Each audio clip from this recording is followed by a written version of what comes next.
Good morning, students. Lesson number 6, The Vagabond Kobita. Stanza 1 and 2 have been completed earlier. Now, we are going to go through stanza 3 and 4.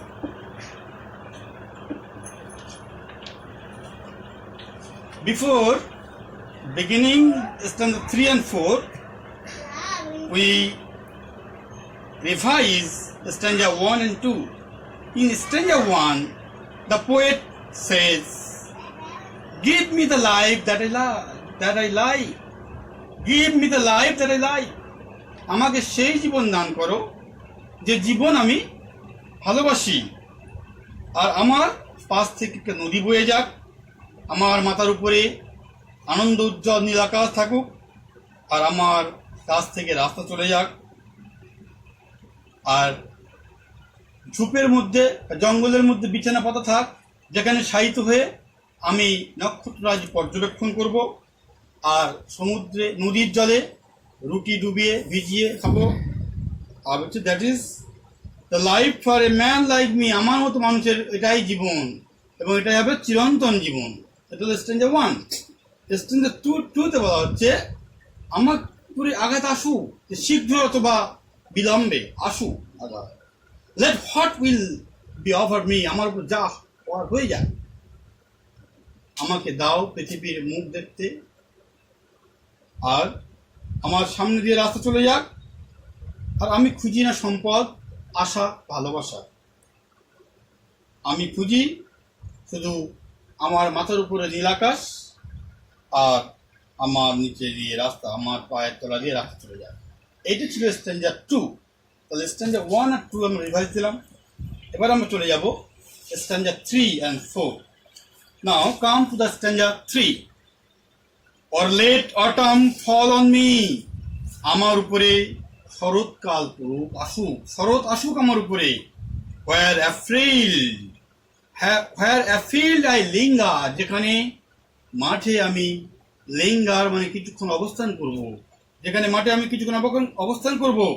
Silencing the bird on tree, গাছের উপরে পাখি স্তব্ধ হয়ে যাবে, গান বন্ধ করে দেবে।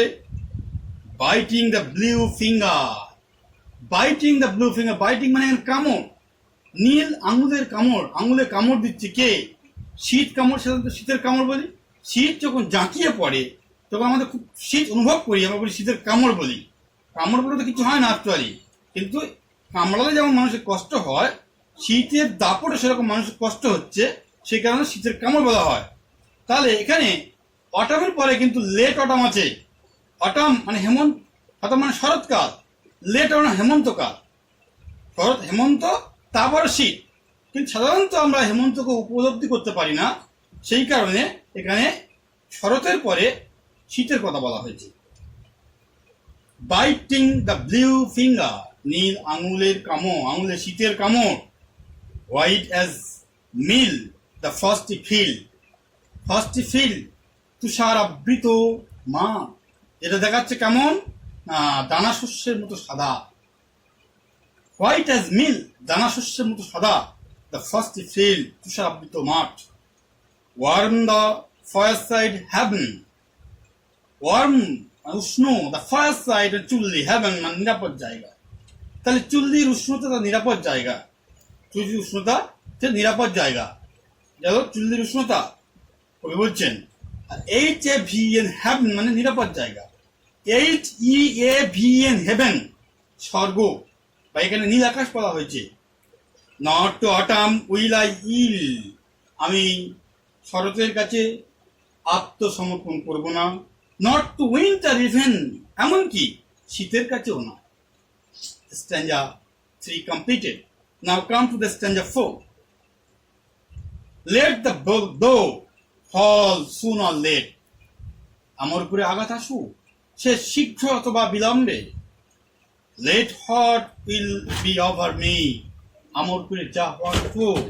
Give the face of earth around, আমার চারিদিকে পৃথিবীর মুখমণ্ডল আমাকে দেখতে দাও, পৃথিবীর রূপকে আমাকে দেখতে দাও।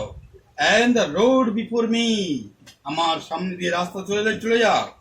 wealth I ask not, আমি সম্পদ চাই না।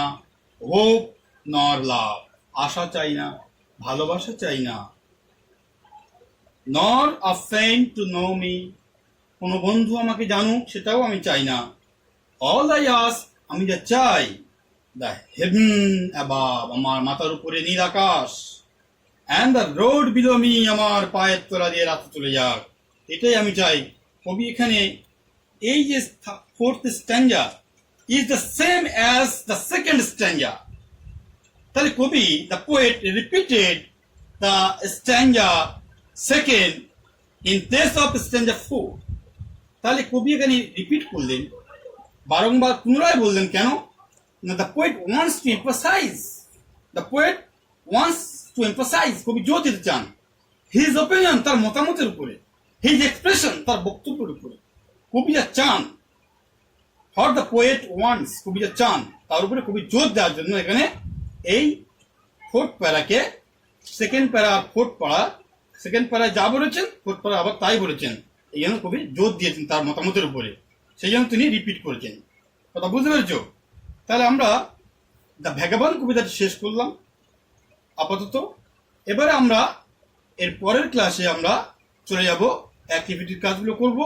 এখন তোমরা ভিডিওটা সুন্দরভাবে দেখবে এবং প্রিন্ট বাই প্রিন্ট আমার বক্তব্যটা মিলিয়ে নেবে এবং তোমরা রপ্ত করবে।